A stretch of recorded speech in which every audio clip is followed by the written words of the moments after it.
નમસ્કાર. તો 1 ફેબ્રુઆરી 2026 નાણામંત્રી નિર્મલા સીતારમણે ભારતનું કેન્દ્રીય બજેટ રજૂ કરી દીધું છે. હવે સવાલ એ છે કે એમાં શું છે? ચાલો ફટાફટ એની મોટી જાહેરાતોને સમજીએ અને જોઈએ કે આપણા જીવન પર એની શું અસર પડવાની છે.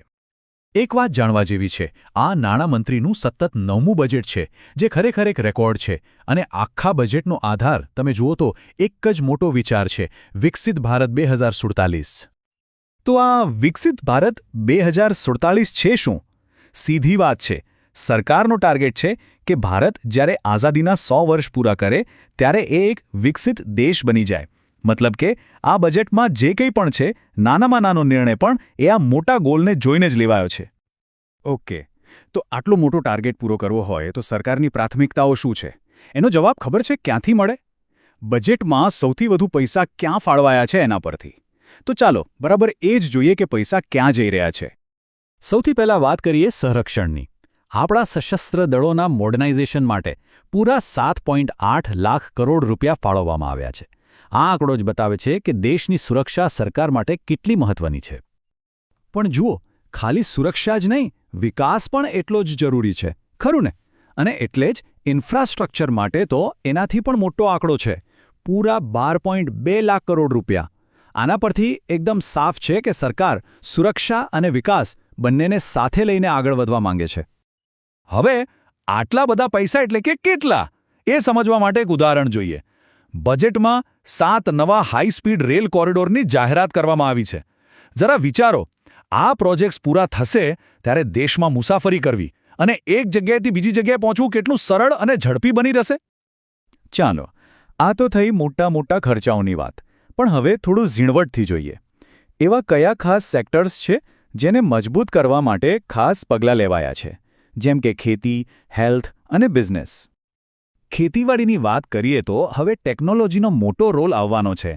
ભારત વિસ્તાર નામનું એક નવું AI પ્લેટફોર્મ આવી રહ્યું છે, જે ખેડૂતોને એમની જ ભાષામાં બધી સલાહ આપશે. એટલું જ નહીં, ગામડાઓની આવક વધારવા માટે નાળિયેર, કાજુ જેવી ખાસ ખેતીને પ્રોત્સાહન અપાશે અને પશુપાલન દ્વારા રોજગારી વધારવા પર પણ ફોકસ છે. હવે વાત કરીએ હેલ્થ અને એજ્યુકેશનની. હેલ્થ સેક્ટરમાં એક બહુ મોટી રાહત મળી છે. કેન્સર અને બીજી કેટલીક ગંભીર બીમારીઓની દવાઓ પરથી કસ્ટમ ડ્યુટી હટાવી દેવાય છે. મતલબ કે આ દવાઓ હવે ઘણી સસ્તી મળશે. આ સિવાય આયુર્વેદને પ્રોત્સાહન આપવા માટે 3 નવી આયુર્વેદિક એમ્સ પણ બનશે. અને એજ્યુકેશનમાં દરેક જિલ્લામાં છોકરીઓ માટે હોસ્ટેલ અને કેર ગિવર્સને ટ્રેનિંગ આપવાનો પ્લાન છે. બિઝનેસ અને ટેકનોલોજી સેક્ટર માટે પણ સારા સમાચાર છે. ખાસ કરીને નાના અને મધ્યમ ઉદ્યોગો એટલે કે MSMEs માટે આત્મનિર્ભર ભારત ફંડમાં બીજા 4,000 કરોડ રૂપિયા ઉમેરાયા છે. એનો સીધો અર્થ એ છે કે નાના બિઝનેસને હવે લોન અને બીજી મદદ મળવી સહેલી થશે. આ ઉપરાંત કોર્પોરેટ ટેક્સમાં થોડી રાહત અને ક્લાઉડ કંપનીઓ માટે તો છેક 2047 સુધી ટેક્સ હોલિડે. આ બધું બિઝનેસ માટે ખૂબ જ પોઝિટિવ છે. ઓકે, તો આ બધી દેશની મોટી વાતો પછી હવે એ મુદ્દા પર આવીએ જેની આપણે બધા રાહ જોતા હોઈએ છીએ: ઇન્કમ ટેક્સ. આપણા આવકવેરામાં શું ફેરફાર થયા? કારણ કે આની અસર તો સીધી આપણા ખિસ્સા પર પડવાની છે. તો આ રહ્યા નવી ટેક્સ સિસ્ટમના સ્લેબ્સ.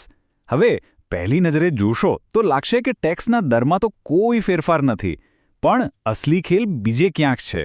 કેટલીક એવી મહત્વની કપાત છે જે ચાલુ રાખવામાં આવી છે અને એનાથી જ મોટો ફરક પડે છે. ચાલો જોઈએ કે આ કેવી રીતે કામ કરે છે. તો સૌથી અગત્યની વાત, જે લોકો પગારદાર છે એમના માટે 75,000 રૂપિયાની સ્ટાન્ડર્ડ કપાત ચાલુ રહેશે. પણ એનાથી પણ મોટી વાત છે સેક્શન 87A હેઠળ મળતું રિબેટ. આનો સીધો મતલબ શું એ કે જો કોઈની કરપાત્ર આવક 12 લાખ રૂપિયા સુધી હોય તો એમને 0 ટેક્સ ભરવાનો થશે, 1 પણ રૂપિયો નહીં. હજુ પણ કન્ફ્યુઝન હોય તો ચાલો એકદમ સિમ્પલ ઉદાહરણથી આખી ગણતરી સમજીએ.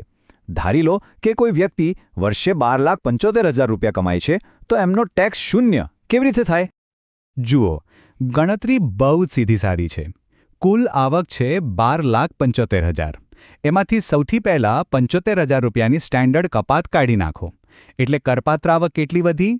બરાબર 12 લાખ. અને આપણે હમણાં જ વાત કરીએ એમ, નવા નિયમ પ્રમાણે આટલી આવક પર રિબેટને કારણે 0 ટેક્સ ભરવાનો થાય છે. છે ને એકદમ સિમ્પલ? તો આખા બજેટનો સાર શું? ચાલો હવે ફટાફટ એ જોઈ લઈએ. રોજિંદા જીવનમાં કઈ વસ્તુઓ સસ્તી થશે અને કઈ મોંઘી? અને દેશની આર્થિક હાલત વિશે બજેટ શું કહે છે? અહીં એકદમ ક્લિયર જોઈ શકાય છે કે શું સસ્તું થવાનું છે અને શું મોંઘું. આ બધો ફેરફાર કસ્ટમ ડ્યુટીને કારણે છે. સરકારનો ઈરાદો સાફ છે, દેશમાં બનતી વસ્તુઓને પ્રોત્સાહન આપવું અને બહારથી આવતી બિનજરૂરી વસ્તુઓની આયાત ઘટાડવી. એટલે જુઓ, કેન્સરની દવાઓ અને સ્માર્ટફોન સસ્તા થશે, પણ સામે વિદેશી દારૂ અને માઇક્રોવેવ ઓવન જેવી વસ્તુઓ મોંઘી થઈ શકે છે.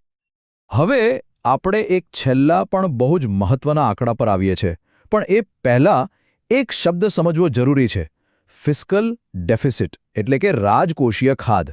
એકદમ સાદી ભાષામાં કહીએ તો આ સરકારની આવક અને ખર્ચ વચ્ચેનો તફાવત છે.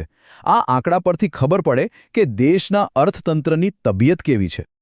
અને આ રહ્યો એ આંકડો. સરકારે આવનારા વર્ષ એટલે કે 2026-27 માટે રાજકોષીય ખાધને જીડીપીના 4.3% પર રાખવાનો ટાર્ગેટ સેટ કર્યો છે. તો આખા બજેટને જોયા પછી એક મોટો સવાલ મનમાં રહી જાય છે: શું સંરક્ષણ અને ઇન્ફ્રાસ્ટ્રક્ચર પાછળ આટલો મોટો ખર્ચ કર્યા પછી પણ સરકાર લાંબા ગાળાની નાણાકીય સ્થિરતા જાળવી શકશે? વિકાસ અને નાણાકીય શિસ્ત, આ બંને વચ્ચે સંતુલન જાળવવું એ જ આ બજેટનો સૌથી મોટો પડકાર પણ છે અને સૌથી મોટી તક પણ.